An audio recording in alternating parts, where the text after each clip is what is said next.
मी शेंगा खाल्ल्या नाही, मी चेडी घेणार नाही.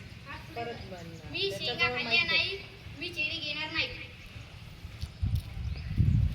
ओळखलं का मुलांना? हा मुलगा मोठेपणी कोण झाले?